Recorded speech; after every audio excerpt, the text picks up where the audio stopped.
Hey there, welcome to Tyke Academy. Through this series, you're going to learn the basics of startup investing. Firstly, why startups? Let's zoom way out here. Surviving on this planet has never been more convenient. You can literally lay in bed and execute almost any task. Need groceries? Big Basket delivers. Forgot mom's birthday? Flipkart's got you covered. All these products were startups back in the day. But get this, if you had the know-how and access to invest in these companies, you would have made enough money to retire by now. I'm not kidding. With around 20x in returns, startup investment has been a well-kept secret by the big players.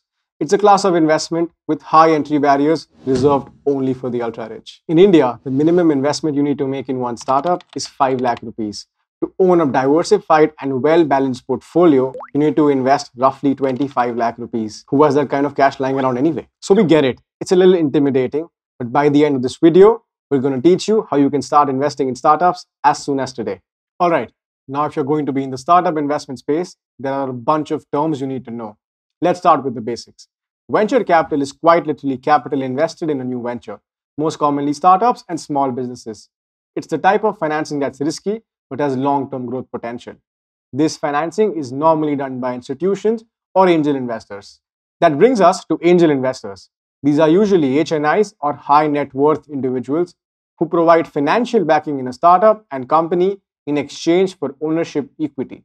But what's equity? Well, when you invest in startups or the stock market, you're essentially buying a piece of the company or equity. If the company makes a profit, investors make returns proportionate to their amount of equity. If it fails, the investors lose the money they've invested. Then there's liquidity, which stands for how easy it is to convert something that you own into money in the bank. Liquidity in the stock market is pretty high and is usually quite low in startups. Finally, there's valuation, which is the process of quantifying the worth of a company. There are a bunch of different methods to value a startup, some of which are so complex I won't bore you with the details. But here's what you need to know. The valuation helps get to the amount of equity given to investors in exchange for their funds. Okay, now that you've got the lingo down, let's talk about risk. Startup investments entail a large amount of risk and can result in complete loss of capital. So it's super important to understand what you're getting into. Failure is inevitable. So diversification is key. Invest only as much as your pocket allows you and don't overinvest no matter how much you believe in the startup. Trust me, in the initial stages, a startup might have real spark, an enthusiastic team, and a slick and creative founder. But when the going gets tough and business aspects kick in, it could all go downhill for the venture.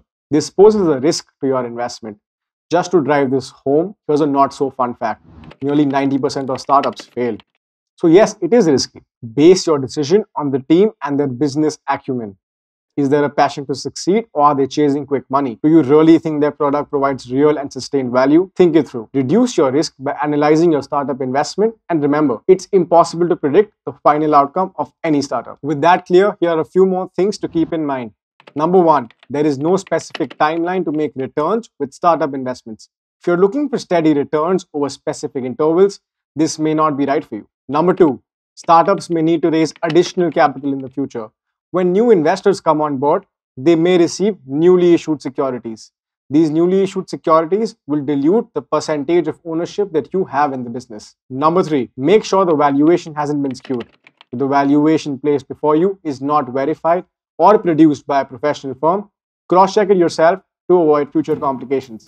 Okay, we've covered a lot. While we're at it, here are some more things to consider before investing. Number one, your forte. Look for startups that are in the same space as your expertise and interests. This way, you'll be able to understand the functioning and decisions on a much deeper level. You won't feel lost or blank, and the patience for your return will increase. Number two, the founders. The founders are one of the most important factors to consider before investing.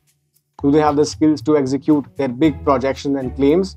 Are they even passionate about their own product? Get to know them on a personal level.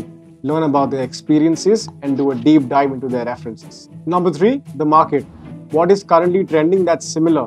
What comparative advantage does a startup have over its rivals? How does the team react to feedback and will it be ready to pivot when it needs to? Market reaction, direction, and attitudes of the entire team towards feedback can be a telling factor. Number four, the startup's 10-year goal. Examine this closely. Are the founders aiming for an early exit or an acquisition? Review the burn rate and study the financial projections. Are they scaling too fast, and is the model going to be relevant in the near term? Number 5. Review legal documentation. For your final step of DD, go through their financial statements filed with various regulatory bodies.